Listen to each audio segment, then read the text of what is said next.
I cannot watch these commercials and not say anything. Just yesterday, I was watching Good Eats on the Food Network. Alton Brown actually mentioning that vegetable oils were bad for you in comparison to butter.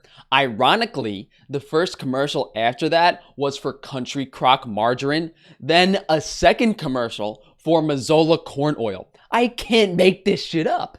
There aren't enough people speaking out against these food products, and for good reason. These products make a lot of money.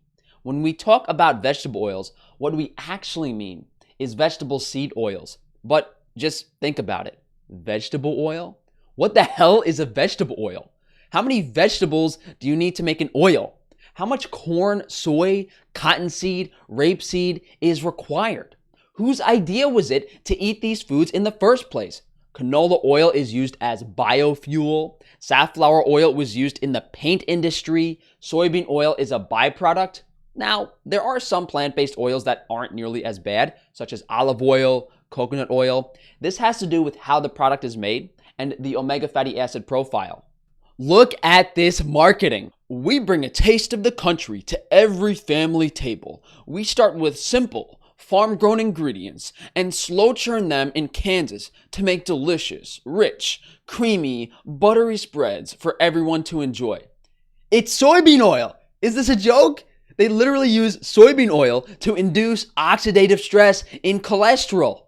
Same with the corn oil. They're telling people it's healthy. The public is convinced the opposite of the truth. This stuff is poison. Toxins, pesticides, herbicides are stored in fat. When you take GMO soybeans that have been doused in agrochemicals, press them into oil, you are creating the most toxic substance that we consume on a daily basis. To make soybean oil, you have to crack the soybeans, heat them, roll them into flakes, solvent extract the oil with hexanes, which is a type of gasoline, then refine and deodorize the oil. Sometimes these oils are hydrogenated, adding a hydrogen atom, making it solid at room temperature, which is even more harmful to our health. But don't worry, guys. The soybean oil is hexane-free and purified. You can't forget the soybean meal that is fed to animals or used in soy protein products that vegans suck down. So many vegans are afraid of consuming oil, yet they're consuming the other poisonous soy byproduct. This is why there isn't much negative talk about vegetable seed oils. Whether you're spreading Country Crock on your toast or eating feedlot beef, it required byproducts of these vegetable seed oils, feeding into the pockets of the oligarchy that controls our food supply. My mother used to fry chicken cutlets every week in soybean oil, and my grandmother still has a giant jug of Wesson oil in her pantry. Every single restaurant uses vegetable oils to fry and cook their foods. We are consuming incredibly large amounts of a food that should have never been created. It's full of agrochemicals, has anti-nutrients like phytates, soy exhibits estrogenic properties, and is high in omega-6. You couldn't make a more poisonous food if you tried. Not only are you poisoning yourself and disrupting your hormones, this omega-6 is mostly composed of linoleic acid, a fatty acid that does not occur in natural human diets in significant amounts. As we can see, natural foods like butter and coconut oil have about 2% linoleic acid, where vegetable seed oils have dozens of times the amount of linoleic acid that should naturally occur in the diet. You are what you eat. If you consume vegetable seed oils in high amounts, all of the fats, the lipids in your body, including cholesterol, will turn into linoleic acid. Human adipose tissue studies have demonstrated that, in the long run, its fatty acid composition approached that of the diet, and thus, this provides us with a useful check on adherence to the diet. If your LDL particle contains linoleic acid, your body converts it into HOD. 9-HOD and 13-HOD are metabolites that form under oxidative stress. Once linoleic acid becomes oxidized in LDL, aldehydes and ketones covalently bind ApoB, creating LDL that is no longer recognized by the LDL receptors in the liver, but is now recognized by scavenger receptors on macrophages, leading to the classic foam cell formation and atherosclerosis, aka heart disease. The content of 9-HOD in the LDL of atherosclerotic patients aged between 69 and 94 years increased 30 to 100-fold when compared with young, healthy individuals.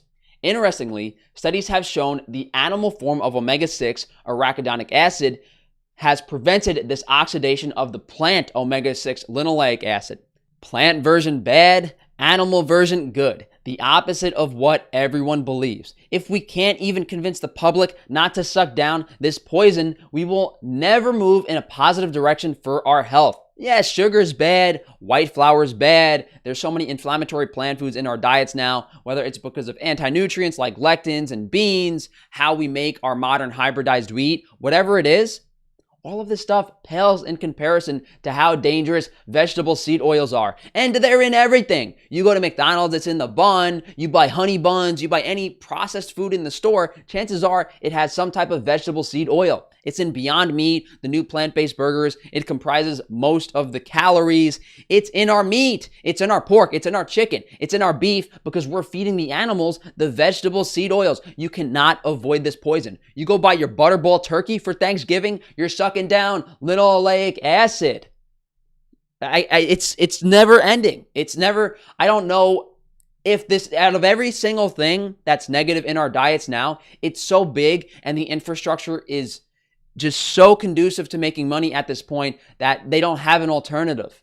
Yes, we have to move towards a more sustainable food system that not only is better for ourselves, it's better for the environment, it's better for everyone involved in every step of the process, except we all know how stubborn people can be, how reluctant people can be to change, how there's special interest groups, and of course, inherent human selfishness and laziness. The amount of money required to spend, the amount of effort required to research, nobody wants to do this. There is resistance on every single side of this.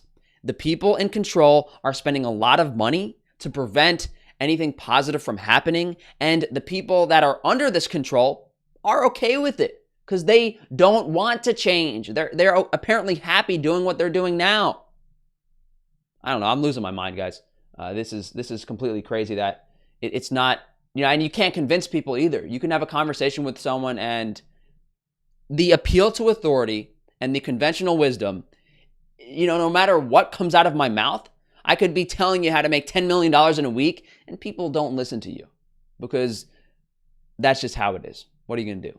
Thank you guys for joining me today. If you could please, above all, share the video as well as subscribe, like.